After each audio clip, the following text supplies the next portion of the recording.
make many people happy, but it will result in maybe no layoffs, and it will result in maybe some carryover to help at least for next year. And next year or the year after, we're going to be down to 0 reserves.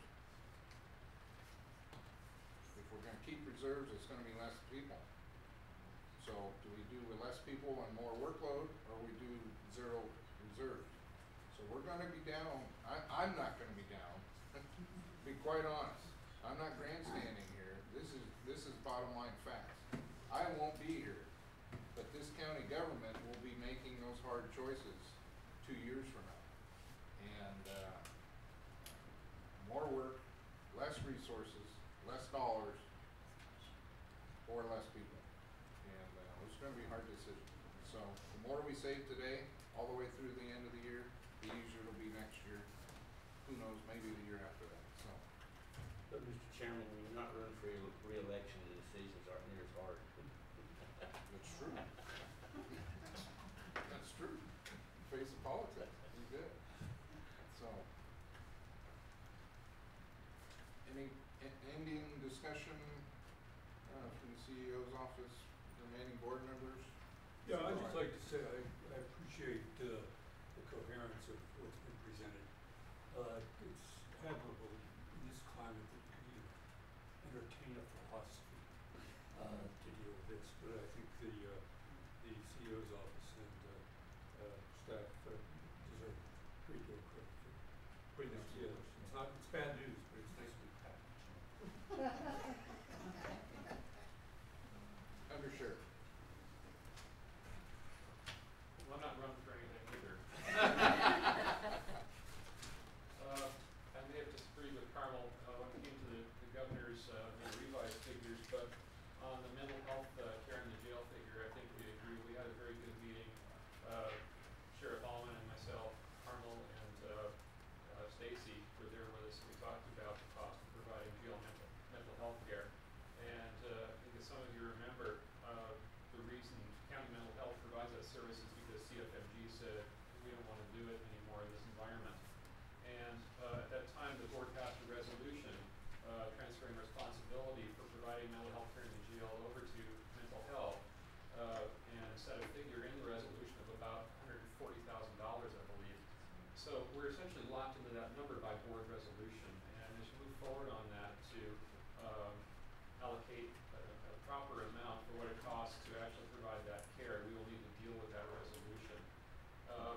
It's really just a function of what standard of care we want to provide, and if we're going to provide it up to the California Medical Association standard, which is really the gold standard in terms of protecting us from liability, then that requires a certain level of care. You get a cost as to what that level of care is going to be, and get a service provider. So whether it's mental health, whether CFMG is interested again, whether it's someone else, it's the same procedure. The area of fees came up, and I know some of you are probably aware that there was a recent court decision regarding 911 surcharges, and those counties that have imposed those are now facing some legal problems because the court found that that was in fact a tax, and it was charged to people whether or not they ever used 911. So the fact that we don't have that is a good thing. The sheriff's office recognizes that we're responsible for about 40% of your general fund revenue, about $22 million.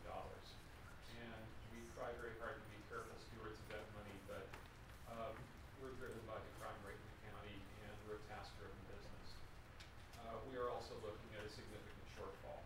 And in comparison to the larger shortfall, I'd say we're probably a pretty good chunk of that. And to that, and to the comments about watching our spending, you know, the responsibility for spending is not just on the department heads. Actually, every county employee has spending authority. They have spending authority every day they come to work. And if they are not performing their jobs up to snuff, if they are wasting time, if they are taking too long to perform their tasks, that is also a cost to the county. It's not just whether or not, you know, one of my guys goes out and decides to make an enforcement stop near the end of the shift at 0 dark 30 that lands them some court overtime. We watch for those things too. But to the degree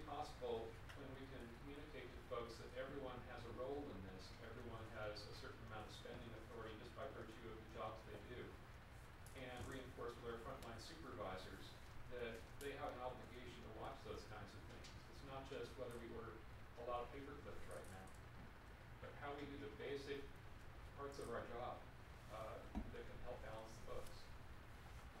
We really are all in this together, and you know, whatever cross-department rivalries there have been in the past, either friendly or unfriendly, this is not the time for them, because you know, if there's a drop in social services, then it affects criminal justice.